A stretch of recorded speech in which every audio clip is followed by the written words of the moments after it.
नमस्कार दोस्तों। जय हिंद, वंदे मातरम। आप सभी का एक बार फिर से बहुत बहुत स्वागत है आपके अपने YouTube चैनल एग्जाम ट्रिकी में।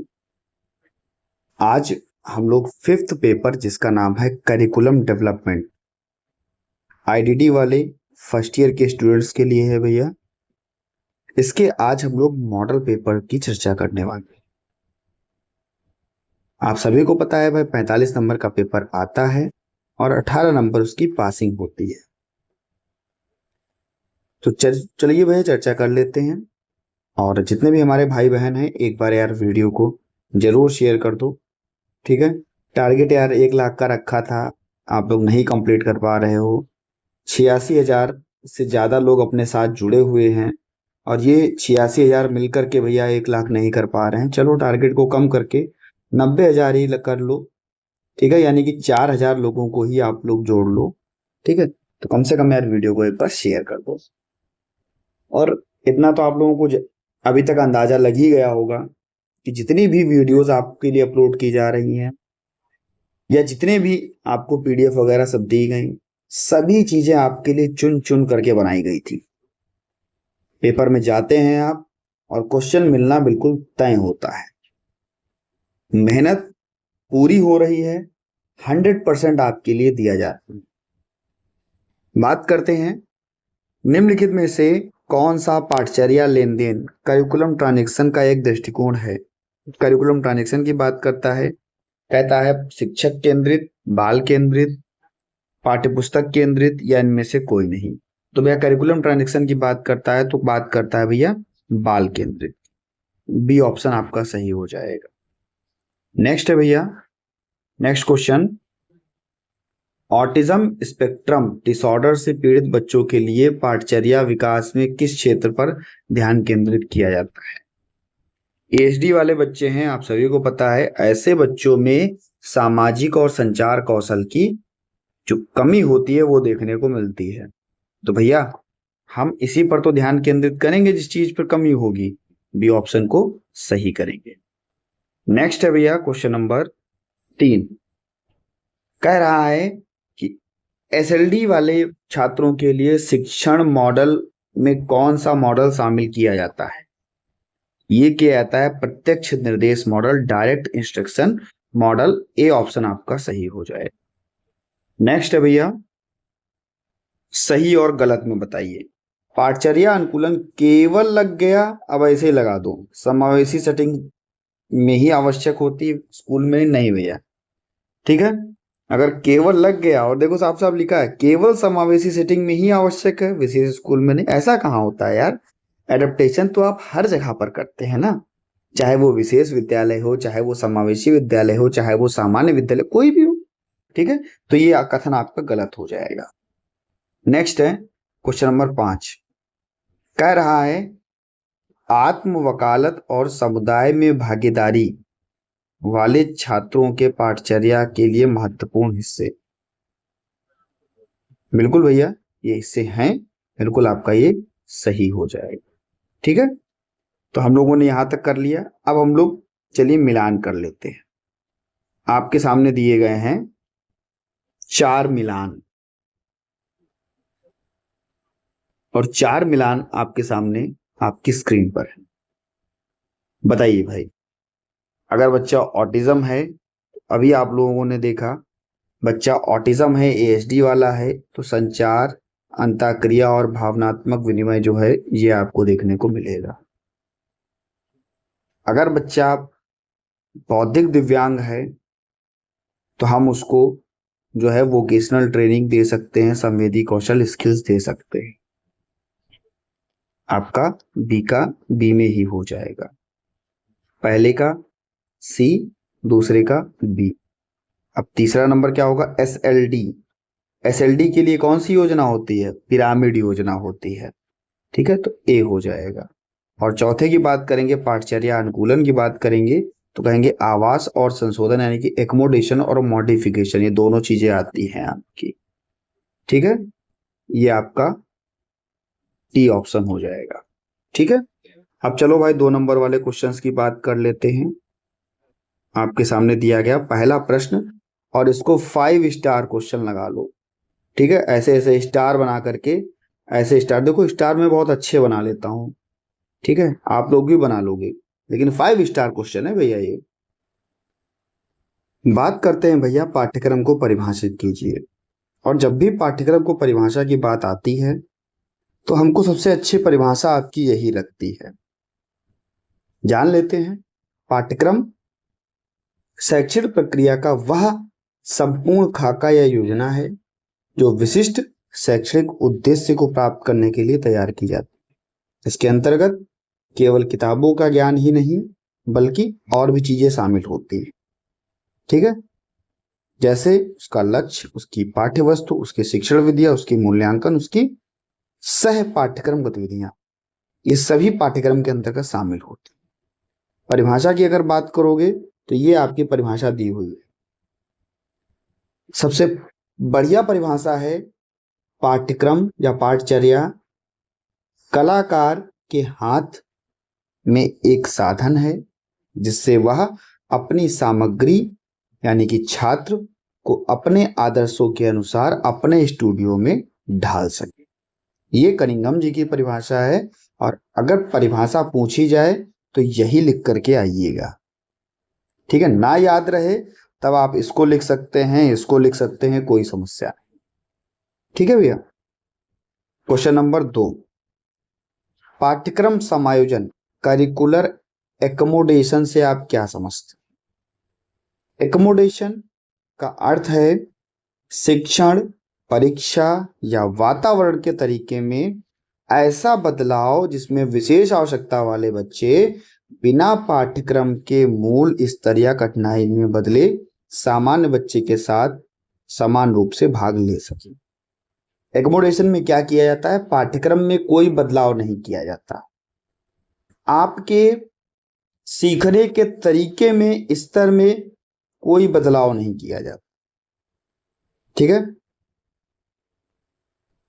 आपके किन चीजों में बदलाव किया जाएगा? तो कहेंगे कि मान लीजिए आप एग्जाम देने जा रहे हैं और एग्जाम में आपको अतिरिक्त समय दे दिया गया। ठीक है, अतिरिक्त समय दे दिया गया, देखा गया कि आप लिख नहीं पा रहे हैं तो आपको स्क्राइबर दे दिया गया। आपने याद किया, आप बोल दोगे तो वो लिख देगा। आपको लिखने में समस्या है, धीमे धीमे लिखते हो, ज्यादा समय दे दिया गया। ठीक है, आप स्क्राइबर नहीं है तो कहा गया चलो भाई आप ऐसा करो, बोल करके जो है हमें बता दो। ठीक है, लेकिन क्वेश्चंस आपके वही रहेंगे, तरीका वही रहेगा। ठीक है, ये आपको देखने को मिलता है एकोमोडेशन।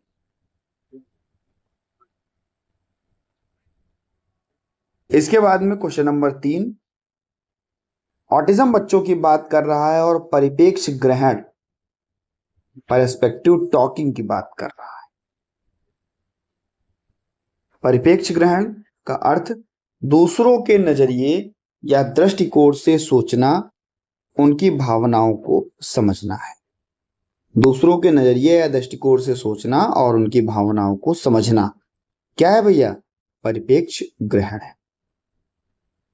कहेंगे ऑटिज्म से अगर बच्चा पीड़ित है तो बच्चा संचार कौशल में कमी देखने को आपको मिलती है। इसके लिए जो है आप अंतःक्रिया करें, सोशल इंटरेक्शन बच्चा करे, उसमें भी कमी होगी। यह कौशल बच्चे को यह समझने में मदद करता है कि दूसरों के साथ कैसा व्यवहार करना है, कैसा महसूस करना है। आप देखते होंगे बच्चों में इमोशन नहीं होते, तो इमोशन होते नहीं, अरे इमोशन होते हैं ऑटिज्म बच्चे में, इमोशंस को वो व्यक्त नहीं कर पाते। ठीक है, एम्पैथी, वे दूसरों के साथ सुख दुख और इच्छाओं को पहचानना सीखते हैं। बिल्कुल भाई, आपके पर्सपेक्टिव टॉकिंग में जो है बच्चे दूसरों के साथ उनकी इच्छाओं को, सुख दुख को पहचानना उसमें सिखाया जाता है। कम्युनिकेशन, बातचीत करना सिखाया जाता है। ठीक है, जिसमें व्यवहार जो है बच्चे का बेहतर किया जा सके, सामाजिक रूप से सुधार किया जा सके बच्चों में।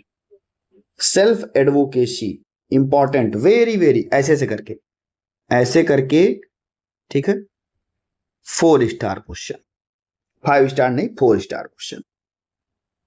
बात करते हैं स्वयं वकालत। अपने अधिकारों, जरूरतों और अपनी इच्छाओं को खुद पहचानना और समाज के सामने उन्हें मजबूती से व्यक्त करना। भाई अगर हम अपने अधिकार के बारे में जान लें और कहीं पर हमारे अधिकार का हनन हो रहा हो, हमारी जरूरतों को वहां पर ना, हमारी इच्छाओं, ऐसी जगह पर हम क्या कर सकें, चीजों को व्यक्त कर सके, अपना अधिकार ले सके, हम दूसरे पर निर्भर ना रहें। हमें ये पता होना चाहिए कि हमें क्या करना है। हमें सामाजिक अधिकारों के प्रति जागरूक होना चाहिए, निर्णय लेना चाहिए।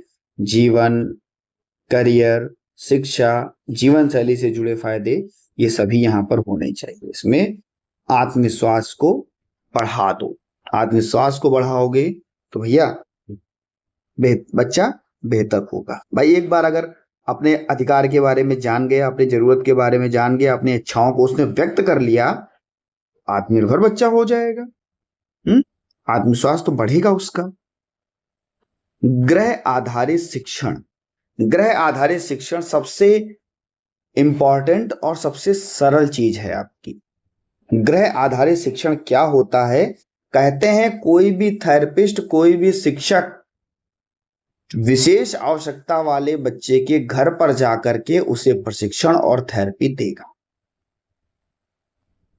इसके लिए हम ये कह सकते हैं, हो सकता है कोई बच्चा गंभीर दिव्यांगता वाला हो, या कुछ ऐसा भी होता है कि जो बहुत दूर रहते हैं, दूर दराज लोग रहते हैं और वो शहर तक या उस जगह तक, उस जो है संस्था तक नहीं पहुंच पाते। वहां पर भी लोग घर पर जाकर के बच्चों को शिक्षा देते हैं, बच्चों को थेरेपी देते हैं, प्रशिक्षण देते हैं। ठीक है, ये आप कह सकते हो बहुत दिव्यांगता वाले व्यक्ति भी हो सकते हैं, सीवियर कंडीशन वाले व्यक्ति भी हो सकते हैं। घर के माहौल में, घर का बच्चे को वास्तविक माहौल मिलेगा और वास्तविक माहौल में जाकर के सिखाया जाएगा। ठीक है, वास्तविक माहौल मिलेगा और वास्तविक माहौल में जाकर के सिखाया जाएगा, बच्चे को बेहतर बनाया जाएगा। ठीक है, माता पिता और घर के और सदस्यों को भी प्रशिक्षित किया जा सकेगा। भाई बच्चा वहां पर अपने वास्तविक वातावरण में है, माता पिता के साथ में है, तो जब माता पिता देखते हैं कि बच्चे को कोई सिखाने आया है, तो वो भी और अच्छे से बच्चे को सिखा सकते हैं, वो भी ट्रेनिंग ले सकते हैं, माता पिता और परिवार के सदस्य भी। ठीक है,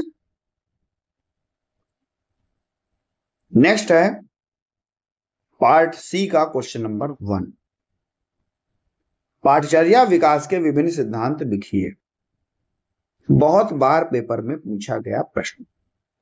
पाठचर्या हमेशा ऐसी बनानी चाहिए जो बच्चे के अनुसार, जो फ्लेक्सिबल हो। तो चलिए हम लोग बात कर लेते हैं, क्योंकि हमें बच्चे का संपूर्ण विकास करना है। पाठचर्या कैसी होनी चाहिए?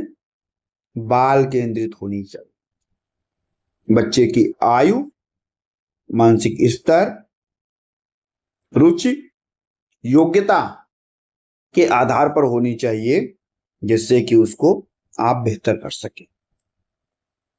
कार्यात्मकता और उपयोगिता का सिद्धांत।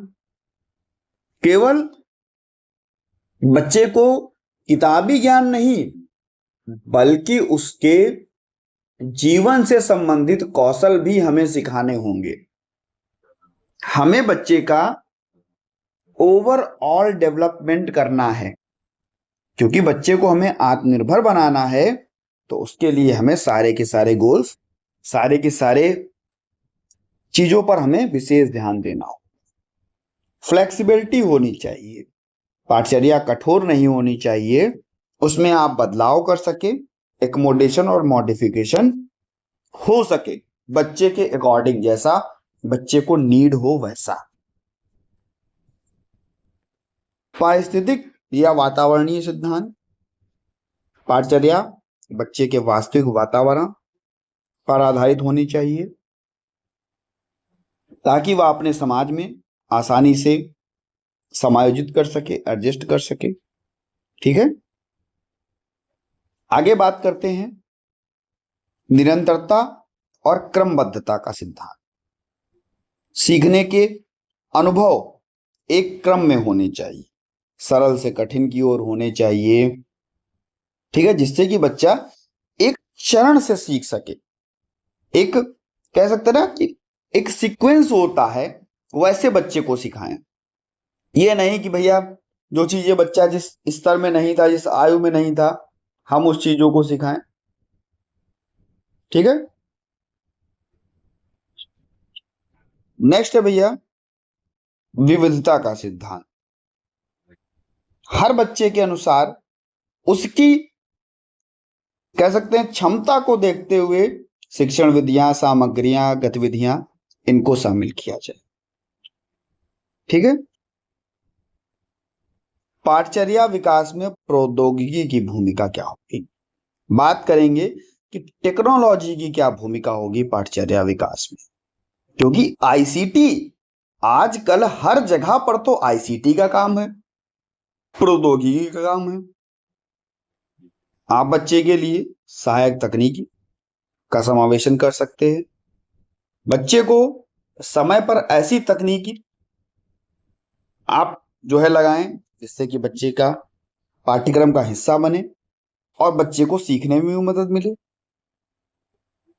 ऑटिज्म बच्चा है तो ऑर्गुमेंटिव और अल्टरनेटिव कम्युनिकेशन का उपयोग करें, एएसी का उपयोग करें। आप स्क्रीन रीडर का उपयोग कर सकते हैं, दृष्टिबाधित बच्चा है तो। टॉकिंग बुक्स आती हैं, उनका आप उपयोग कर सकते हैं। व्यक्तिगत शैक्षणिक योजना का निर्माण करना, डिजिटल टूल्स, सॉफ्टवेयर की मदद से शिक्षक प्रत्येक बच्चों की आवश्यकता के अनुसार आईईपी को डिजाइन करें और आसानी से और सटीकता से बच्चों को सिखाएं। बच्चे के लिए मल्टी सेंसरी लर्निंग का उपयोग किया जाए। भाई अगर टेक्नोलॉजी लगा रहे हो तो बच्चे को दिखाकर, सुनाकर, ऑडियो वीडियो के माध्यम से, कंप्यूटर गेम्स के माध्यम से, एनिमेटेड वीडियो के माध्यम से, इंटरैक्टिव बोर्ड्स के माध्यम से आप बच्चों को सिखा सकते हो।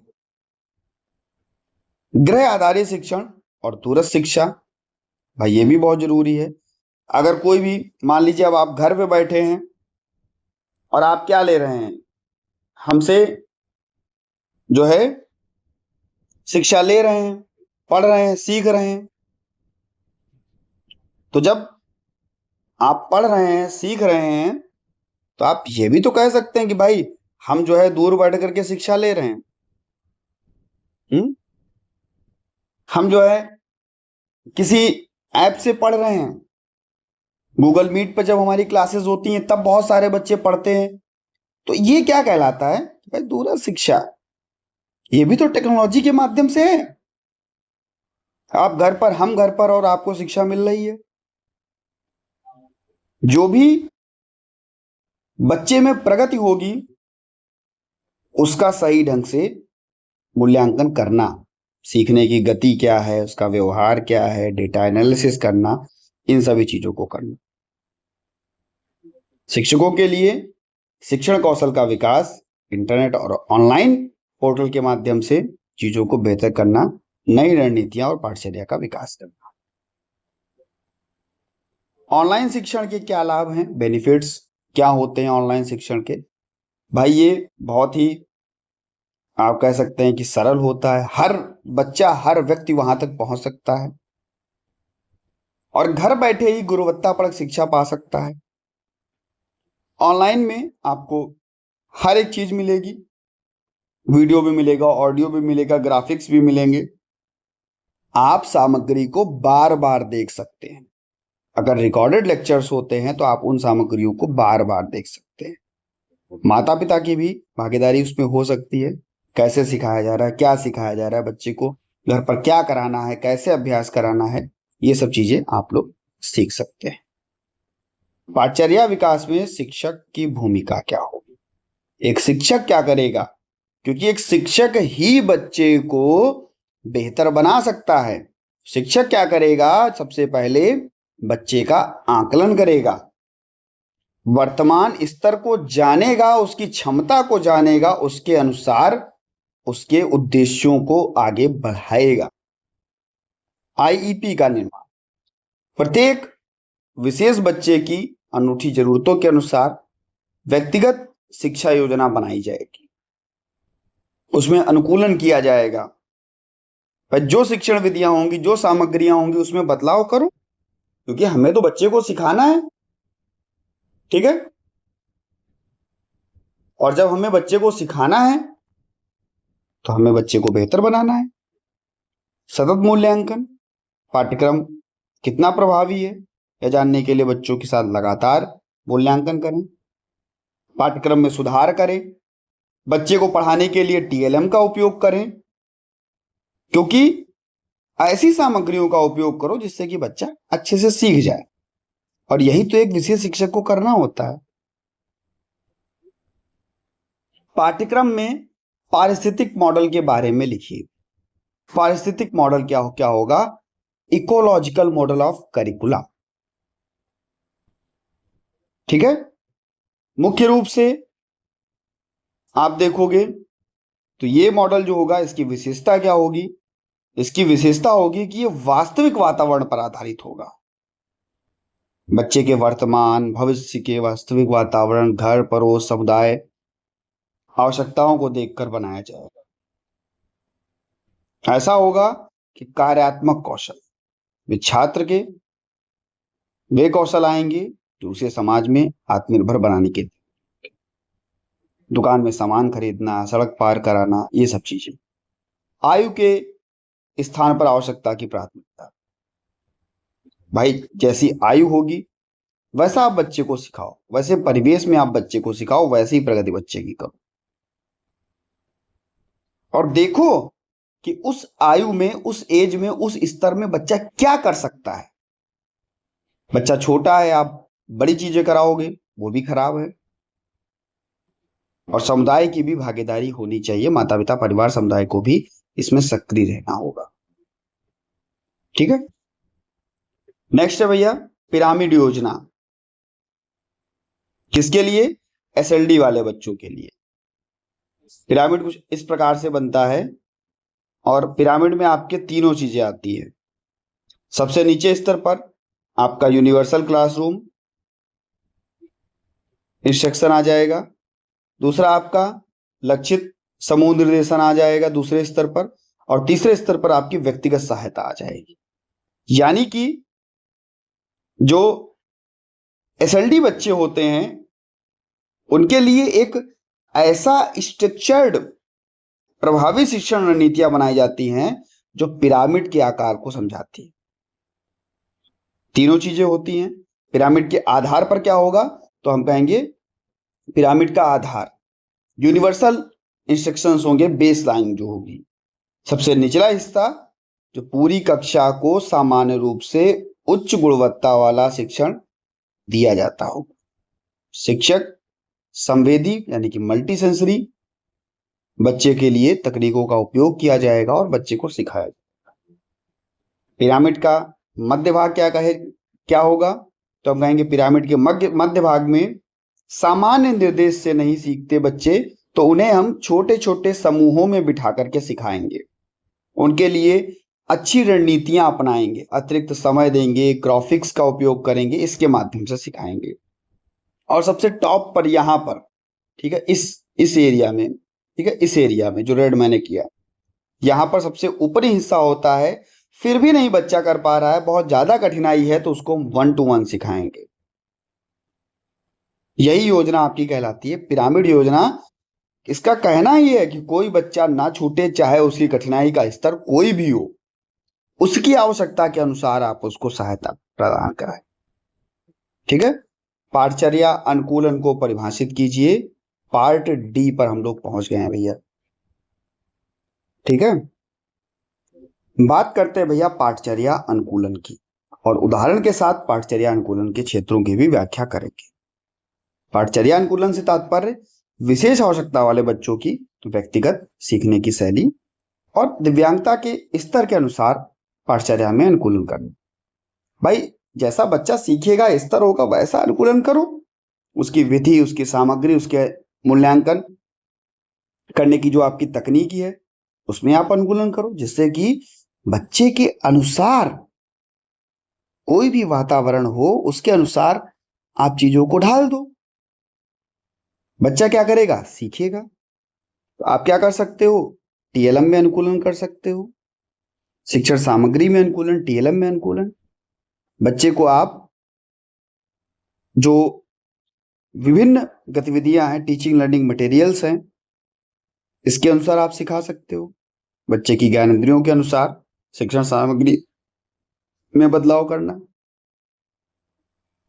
भाई अगर कोई भी बच्चा दृष्टिबाधित है, उसके लिए आप ब्रेल लिपि, बड़े अक्षर, लार्ज प्रिंटिंग इसका उपयोग कर सकते हो। शिक्षण विधियों में अनुकूलन। भाई हर बच्चे के लिए शिक्षण विधियां अलग अलग, तो जैसा बच्चा है वैसे आप शिक्षण विधियां अपनाओ, वैसे आप समय सारणी अपनाओ, वैसे आप कार्ड्स का उपयोग करो। मूल्यांकन और परीक्षा में अनुकूलन। कहेंगे छात्र के ज्ञान की जांच के तरीकों में लचीलापन। लिखने में असमर्थ है बच्चा, ओरल ले लो भैया, ठीक है, परीक्षा नहीं दे पा रहा है, ठीक है, स्क्राइबर दे दो भैया, लिखवा लो किसी से, ठीक है, हम बोल देंगे वो लिख देगा, अतिरिक्त समय दे दो, ये भी कर सकते हैं। कक्षा के वातावरण में अनुकूलन आप कर सकते हैं।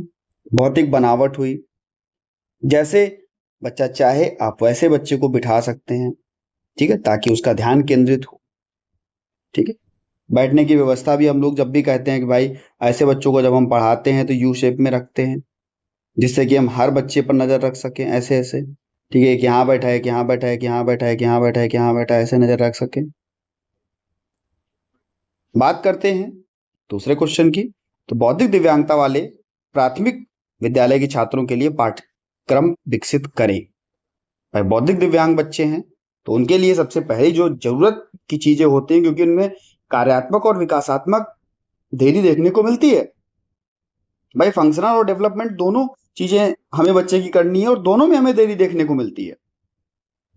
कहेंगे दैनिक जीवन का कौशल, बच्चे को स्वयं के कार्यों के लिए आत्मनिर्भर बनाना, ब्रश कराना, हाथ धोना, बटन बंद करना, ठीक है, जूते के फीते बांधना, खुद से शौचालय जाना, खुद से कपड़े पहनना, खुद से भोजन करना। कार्यात्मक शैक्षणिक कौशल, भाई बच्चा अगर खुद से अपना नाम बता ले, बेसिक चीजें ये हैं, माता पिता का नाम बता ले, माता पिता को पहचान ले, बेसिक नीड, यहां आओ, उठो, बैठो, वहां जाओ, ये ले आओ, इन चीजों को समझ ले। बच्चे को अगर गणित सिखानी, 1 to 10 सिक्के, नोट्स, इनकी आप पहचान करना सिखा दो, समय देखना सिखा दो, ठीक है, तो आप बच्चे को बेहतर कर सकते हो। सामाजिक और संचार कौशल, समाज और परिवार में प्रभावी अंतःक्रिया कराना, ठीक है, विषय वस्तु को, इससे नमस्ते हुआ, अभिवादन हुआ, अपनी बारी का इंतजार करना हुआ, ठीक है, इन सब चीजों को आप कराओ। नमस्ते, धन्यवाद, कृपया, ऐसे शब्दों का आप प्रयोग कराओ। सामाजिक अंतःक्रिया बच्चे की बढ़ेगी। इसके बाद में बच्चे का गामक विकास करना, लक्ष्य निर्धारित करना, मांसपेशियों का विकास करना। हम जानते हैं कि 2 चीजें बहुत जरूरी होती है बच्चे का, ग्रॉस मोटर और फाइन मोटर। ग्रॉस मोटर जो आपके बड़ी गतिविधियां, कूदना कह सकते हैं आप, गेंद कह सकते हैं आप, फेंकना, सीढ़ी चढ़ना, सीधी लाइन पर चलना, फुटबॉल खेलना। फाइन मोटर में आप कह सकते हैं कि धागे में जो है आप कह सकते हो मोतियों को पिरोना, सुई धागा डालना, मिट्टी क्ले के माध्यम से पेंसिल को पकड़ना, ये सब चीजें, हाँ, चुकोटी काटना, ये सब आपके फाइन मोटर में आता है। तो ऐसी गतिविधियां भी तो हमें बच्चे को करानी होंगी। प्राथमिक स्तर का बच्चा है भाई, सुरक्षा और मनोरंजन के कौशल, भाई हर चीज से, गर्म वस्तु क्या है, ठंडी वस्तु क्या है, लंबी वस्तु क्या है, छोटी वस्तु क्या है, नुकीली कौन सी है, कहाँ पे आपका खतरा है, खेलकूद, संगीत, चित्रकला, इनका सबका जो है नृत्य करना, ठीक है, समूह में। आप समावेशी व्यवस्था में विशिष्ट सीखने की अक्षमता वाले छात्रों के लिए पाठ्यक्रम को कैसे अनुकूलित करेंगे? भाई समावेशी व्यवस्था है, एसएलडी की बात करता है, कैसे आप अनुकूलित करेंगे इसकी बात कर रहा है। क्योंकि आपका एसएलडी बच्चा है तो आप कहोगे सर ऐसे बच्चे को हम लोग ये 4 चीजें दी हैं, विजुअल, ऑडिटरी, काइनेस्थेटिक, टेक्टाइल, इसके माध्यम से हम सिखाते हैं तो भैया बच्चा बहुत बढ़िया सीखता है। हम किताबों के बजाय बच्चे को 3D मॉडल दिखा दें, ऑडियो सुना दें, ग्रहों का मॉडल दिखा दें, बच्चा सीखेगा। पाठ्य वस्तु को छोटे टुकड़ों में तोड़ना, जब भी हम बच्चे को सिखाएं तो हम टास्क एनालिसिस करके सिखाएं, छोटे छोटे टुकड़ों में उस टॉपिक को तोड़ दें, सब टॉपिक्स में तोड़ दें और क्रमबद्ध तरीके से लगा दें। हम बच्चे के लिए ग्राफिक्स का उपयोग करें, सीखेगा, ठीक है। वैकल्पिक प्रस्तुतिकरण इसका उपयोग करते हैं, जो हमारे डिसलेक्सिया वाले बच्चे होते हैं, पढ़ने में इनको कठिनाई होती है, भाई पढ़ने में कठिनाई है तो हम कहेंगे भाई ऐसा करो, आप लिखित परीक्षा के स्थान पर आप मौखिक परीक्षा दे दो। तो पढ़ नहीं पाएगा, लिखेगा बच्चा कैसे, समस्या होगी, लिख नहीं पाएगा, कैसे काम चलेगा, बोल के बता दो हमें, कोई दिक्कत नहीं है। डिस्कैलकुलिया वाला बच्चा होगा, कैलकुलेटर दे देंगे उसको, भाई चलो आप 9 और 6, 9 + 6 करके कैलकुलेटर से हमें बता दो। बच्चे के लिए हम लोग पीयर ट्यूटरिंग का उपयोग कर सकते हैं, सहयोगी शिक्षण का उपयोग कर सकते हैं, भाई एक बच्चा दूसरे बच्चे से सीख ले, सबसे अच्छी बात है। एक बच्चा समूह में रह करके सीख ले, उससे भी अच्छी बात है। लास्ट क्वेश्चन इस वीडियो का और वेरी वेरी इंपॉर्टेंट क्वेश्चन, ठीक है। सभी भाई बहन से एक विनम्र निवेदन है, आप सभी को आप बहुत बहुत धन्यवाद। अभी मैंने देखा कि हमारे पास भैया 87,000 का परिवार हो चुका है। अभी मैंने देखा था, क्योंकि 30-35 मिनट जब बोलते रहते तो एक बार पानी प्यास लगाती है, तो जैसे ही मैं पानी पीने के लिए उठा था तो मैंने देखा कि भाई 87,000 का परिवार अपना हो चुका है। तो यार केवल 3,000 लोग ही कम हैं 90,000 में, इतना यार कंप्लीट कर लो, मतलब ये समझ लो कि हमने गंगा नहा ली। जैसे आपने सारे पेपरों को अच्छे करके अच्छे से अपना उद्देश्य पूरा किया, थोड़ा हमारा उद्देश्य भी पूरा करने में आप लोग जो है साथ दीजिए और 90,000 का केवल परिवार करा दीजिए। 3,000 लोगों को केवल आपको जोड़ना है, 87,000 मिलकर के 3,000 लोगों को आराम, 87,000 क्या 7,000 लोग 3,000 लोगों को जोड़ सकते हैं बहुत आराम से। अरे 7,000 लोगों के घर में 4-4, 5-5, 6-6, 10-10 फोन होंगे, ठीक है। बाकी आपकी इच्छा है, मेरा कहने का फर्ज था जो कि मैंने आपसे कह दिया कि भाई जोड़ लो यार एक बार सब, ठीक है। तो लास्ट क्वेश्चन हम लोग कर लेते हैं और इसको जो है रिमूव कर देते हैं, 1 सेकंड बस, चलिए कोई बात नहीं, ऐसे ही पढ़ लेते हैं। पाठ्यक्रम अनुकूलन, समायोजन और संशोधन, ये सभी चीजें वेरी वेरी इंपॉर्टेंट। पाठ्यक्रम अनुकूलन, पाठ्यक्रम में, शिक्षण विधियों में, सामग्री में, आकलन में, वातावरण में बच्चे के अनुसार चीजों को अनुकूलित करना, सभी छात्र समान रूप से भाग ले सकें, इसी के अंतर्गत आपका समायोजन और संशोधन दोनों शामिल होते हैं। यानी कि एडेप्टेशन के अंतर्गत ही आपका एकोमोडेशन और मॉडिफिकेशन शामिल होता है, इस बात को याद रखिएगा। मैंने 5 मिनट की एक वीडियो कराई है, बहुत अच्छे से इसको इसमें बताया है। एक दृष्टिबाधित छात्र है, ब्रेल लिपि का उपयोग कर रहे हैं, ऑडियो सामग्री भी प्रदान कर सकते हैं, कक्षा की व्यवस्था को भी बदल सकते हैं, जैसे आप चाहें वैसे आप बच्चे को उस स्थिति तक पहुंचा सकते हैं। उसी में आपका आता है एकोमोडेशन, जो अभी आप लोग ऊपर भी पढ़ के आ रहे हैं, ठीक है, क्योंकि यहाँ पर तीनों में अंतर है तो तीनों में अंतर हम लोग पढ़ेंगे। पाठ्यक्रम की सामग्री, कठिनाई का स्तर सीखने की अपेक्षा वो नहीं बदलता। बदलता क्या है, बच्चे को अतिरिक्त समय देना। लक्ष्य सबका समान रहेगा, लक्ष्य सबका समान रहेगा, पाठ्यक्रम सबके लिए समान रहेगा, मानक वही रहेंगे, अपेक्षाएं वही रहेंगी, लेकिन छात्र के सीखने की सामग्री और मूल्यांकन के तरीके बदल दिए जाए। ठीक है, डिसलेक्सिया वाले बच्चे हैं, परीक्षा में अतिरिक्त समय ले रहे हैं, तो भाई दे दो, बड़े अक्षरों में, बड़े फॉर्मेट में बच्चा लिख पा रहा है, लिखने दो। ठीक है, संशोधन क्या होगा, तो कहेंगे यह पाठ्यक्रम की सामग्री, कठिनाई का स्तर और सीखने के उद्देश्य और अपेक्षाओं को बदल देता है। मान लो कोई बच्चा नहीं पढ़ पा रहा है तो हमने उससे पूरा नहीं पढ़वाया, उससे केवल एक लाइन पढ़वा ली। कोई बच्चा नहीं लिख पा रहा है तो हमने उसके लिए क्या दे दिया, एमसीक्यू दे दिया। ठीक है, जैसे आप चाहो वैसे आप बच्चे के अनुसार, उसके उद्देश्य के अनुसार, उसके कठिनाई के स्तर के अनुसार, उसके सामग्री के अनुसार चीजों में आप बदलाव कर सकते। ठीक है भैया, कैसा लगा आपको वीडियो जरूर बताइएगा, और चैनल पर पहली बार हैं सब्सक्राइब करने के बाद में बेल आइकन में ऑल का ऑप्शन प्रेस कीजिएगा, और सभी मित्रों तक एक बार वीडियो को शेयर कीजिएगा और लाइक करना ना भैया भूलिएगा। ठीक है, मिलता हूं नेक्स्ट वीडियो में, धन्यवाद।